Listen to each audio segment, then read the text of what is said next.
অসংখ্য ধন্যবাদ।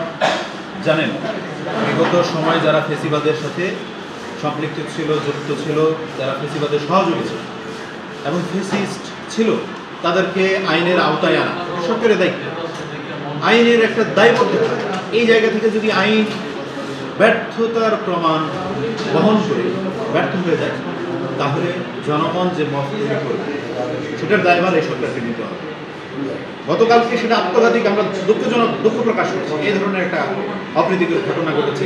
একজন সাবেক নির্বাচন কমিশনার, তিনি এত সম্মানিত একজন ব্যক্তি ছিলেন, তিনি তার নীতি নৈতিকতার আদর্শ পরিচয় দিতে পারেন।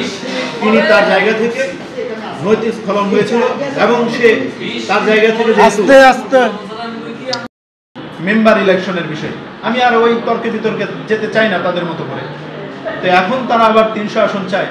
আমি জানি না কোন স্বপ্ন তারা দেখেছেন, কোনো ওহী নাজিল হলো কিনা কোনো পার থেকে, যে পার্শ্ববর্তী রাষ্ট্র ভারত আছে সেখান থেকে শেখ হাসিনা আবার কোনো ওহী পাঠাইলো কিনা আমি জানি না। তবে আমার মাঝে মধ্যে সন্দেহ লাগে।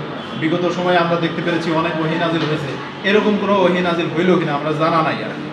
তবে সুষ্ঠু নির্বাচন হলে দেখা যাবে কারা জনগণের আশা আকাঙ্ক্ষা পূরণ করতে পারে, তাদেরকে জনগণ ভোটের মাধ্যমে নির্বাচিত করে। সেটা এনসিপি হোক, আমাদের কোনো আপত্তি নাই তো। আমাদের আমজনতার দল থেকে হোক, আপত্তি নাই তো। বিএনপি থেকে হোক, জামাত থেকে হোক, এবি পার্টি থেকে হোক, অন্যান্য রাজনৈতিক দল থেকে হোক, আমাদের কোনো আপত্তি নেই। আপনারা নির্বাচন করেন। আমি মনে করি 600 আসন পাওয়ার যোগ্য তারা। কারণ শেখ হাসিনা ক্ষমতায় থাইকা দামি প্রার্থী দিয়া 300 আসনই তাদের ছিল। আবার যে সংরক্ষিত নারী আসন ছিল 50টা, সেটিও তাদের ছিল। 350 তারা পাইছে। তাহলে এখন যদি আওয়ামী লীগের ভূমিকায় ইউনূস সরকারকে এনসিপি আনতে পারে, তাহলে 300 আরও 300 যুক্ত করে ওনারা 600 আসন পাবে। আওয়ামী লীগের ফেলে দেওয়া আসন এবং নিজেদের এই যে ইউনূস সরকারকে আওয়ামী লীগের মতো তৈরি করে এই 300 আসন, ওনারা 600 আসন পাবে আমরা মনে করি।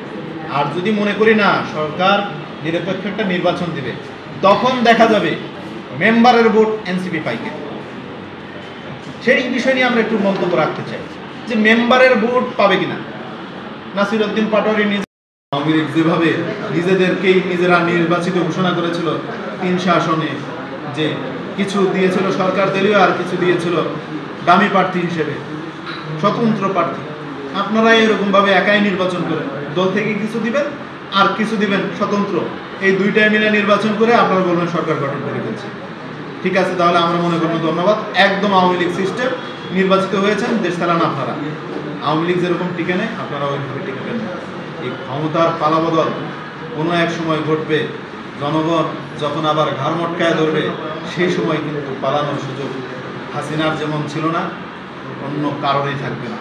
তাই জনগণের কাছে যেতে হবে, জনগণের হাত পা ধরতে হবে, জনগণের হাত পা ধরে জনগণের কাছ থেকে ভোট আদায় করার চেষ্টা করে।